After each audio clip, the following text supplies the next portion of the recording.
Terima kasih pemirsa bagi Anda yang baru bergabung bersama kami di Power Breakfast. Kita di segmen kreatif kembali ditemani rekan saya Wiki Adrian. Betul sekali. Kalau bicara mengenai libur hari raya, tentu saja ada banyak sekali kebutuhan untuk membersihkan ruangan gitu. Apakah itu kemudian yang ada di rumah ataupun yang ada di perkantoran ya. Dan ini kebutuhan untuk penyedia jasa cleaning service ini juga nampaknya meningkat gitu ya. Nah ini untuk berbicara mengenai hal ini, peluang bisnis startup penyedia jasa cleaning service sudah tersambung melalui video conference. Ada Mas Jim Chow adalah co-CEO dari OK Home. Selamat pagi Mas Jin. Selamat pagi. Apa kabar Mas? Baik-baik. Baik, terima kasih sudah bergabung bersama kami di Kreatif. Mas Jin, belakangan pada saat musim libur Lebaran ada peningkatan permintaan nggak sebelum kita membahas yang lain di Kreatif? Masih aja, Pak. Bagaimana? Oh ya, seperti biasa aja. Biasa aja ya? Biasa aja. Kenapa nih biasa aja? Apakah karena ya mungkin karena banyak kantor yang juga tutup atau rumah juga banyak yang melakukan mudik atau seperti apa menurut Mas? Sebenarnya musim lebaran itu kayak peak season dengan OK Home, jadi harus fokus kerja. Karena ada banyak kebutuhan dari rumah customer kita, jadi harus fokus ya. Baik, oke. Kalau bicara mengenai permintaan jasa cleaning service di segmen rumah tangga dan juga perkantoran secara tren gitu ya di tahun 2023 atau kemudian dibandingkan dengan tahun 2022, itu gimana sih Mas Jin? Dibanding tahun 2022 dan 2023, sebenarnya tahun ini lebih baik sih. Karena kebutuhan dari customer itu lebih baik, mungkin pandemi sudah selesai. Oke, apa penyebabnya mengapa kemudian permintaan di tahun 2023 ini meningkat? Menurut findings ataupun temuan Anda, apa penyebabnya? Maaf, boleh diulang lagi? Maaf ya. Ya, menurut temuan Anda, apa yang membuat permintaan jasa cleaning service di tahun 2023 ini meningkat?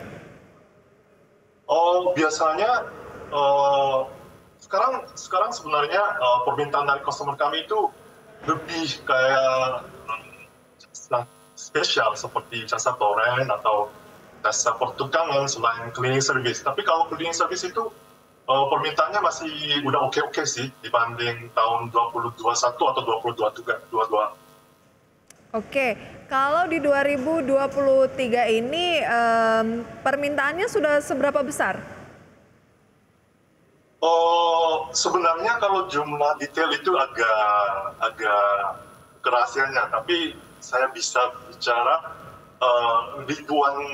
beberapa ribuan seminggu itu.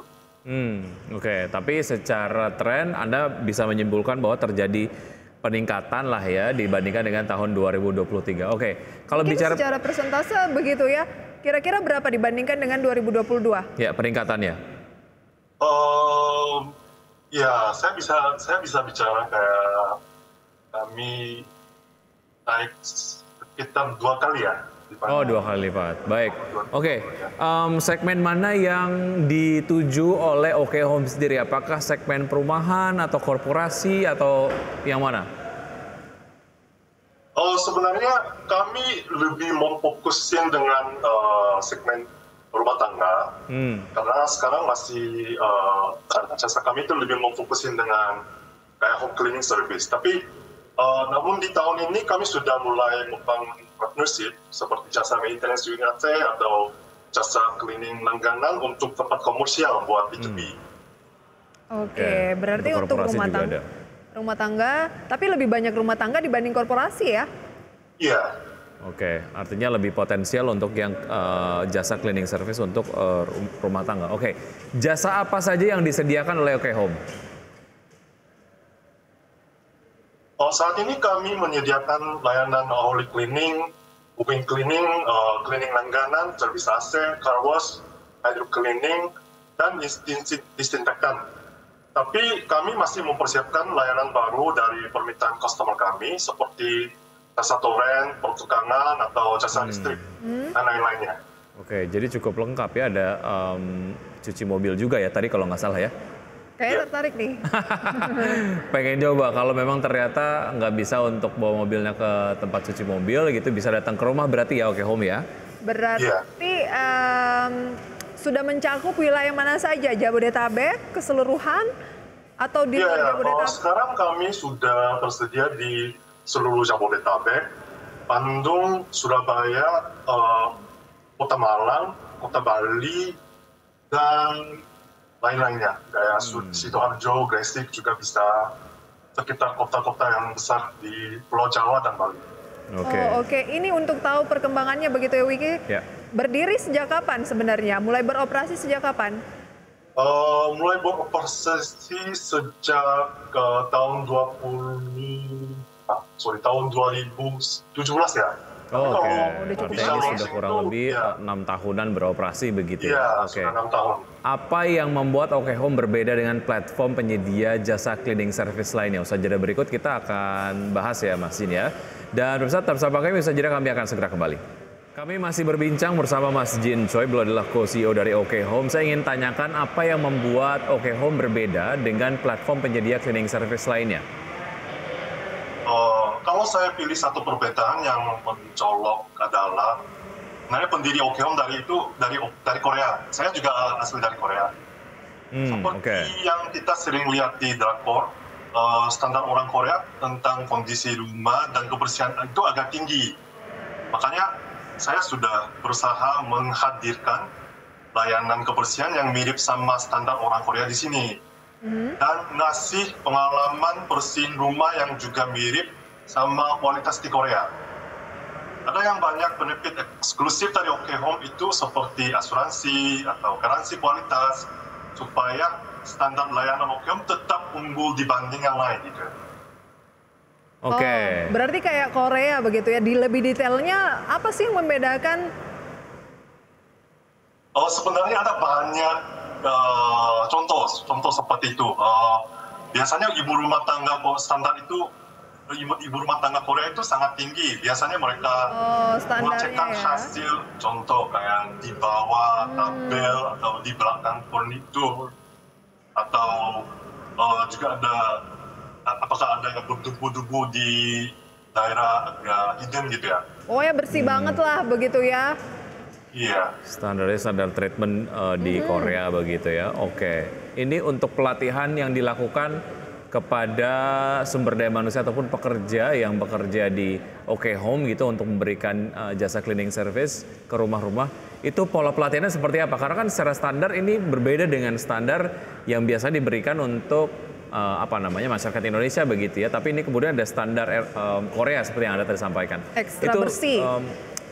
Semacam pelatihannya itu seperti apa? Sebenarnya kalau itu adalah top script, tapi ya saya bakalan informasikan sedikit aja ya. Jadi proses training staff OK Home itu berlangsung selama 2 minggu atau 3 minggu.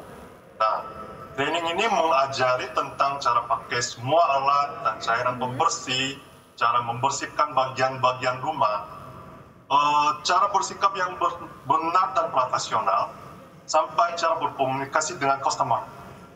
Biasanya hanya sekitar 20% yang bisa diterima aja. Karena standar training OK Home itu agak tinggi. Kalau mereka sudah jadi konsultan cleaning OK Home, biasanya tentunya akan mendapatkan kompensasi dan benefit yang ya sepadan gitu. Oke, lantas kita tahu persoalan SDM juga masih biasanya menjadi kendala begitu ya. Banyak yang mengeluhkan nih Wiki, kalau libur lebaran tuh banyak yang pulang kampung, kadang nggak balik lagi, atau banyak teman-teman saya tuh yang gonta-ganti asisten rumah tangga atau babysitter begitu ya. Nah kalau di OK Home ada persoalan seperti itu nggak? Atau skemanya seperti apa dengan SDM-nya? Karena kan banyak yang mungkin nggak betah dan lain sebagainya lah. Sebenarnya salah satu visi misi kami itu adalah buat lowongan kerja yang baik buat orang Indonesia juga. Jadi sebenarnya perusahaan ini ada banyak insentif dan benefit juga. Jadi hampir semua konsultan cleaning kita sudah puas, terus sudah ada kepercayaan dengan perusahaan dan staf-stafnya. Jadi mungkin saya pikir itu satu alasan kepercayaan dan koneksi dengan kita itu sudah trust. Oke, jadi, sampai artinya sekarang memang tidak ada masalah sih.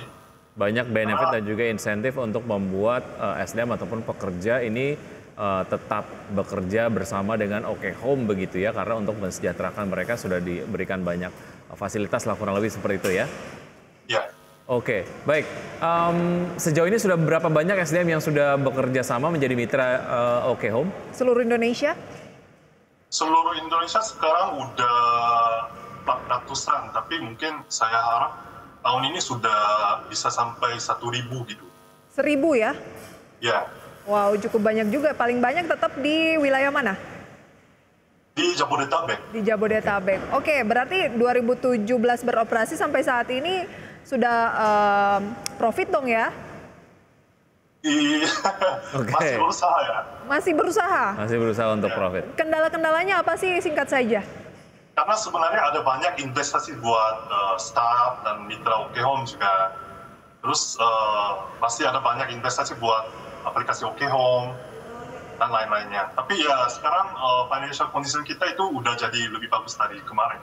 Baik, semoga memang persentase profitnya bisa terus meningkat dan juga banyak SDM yang terserap untuk memberikan kesejahteraan lah ya untuk pekerja dan juga memberikan pelayanan yang maksimal kepada masyarakat. Sukses Mas Jin, selalu. Ya, terima kasih sudah bergabung bersama kami. Sukses untuk OK Home. Sampai jumpa. Selamat pagi.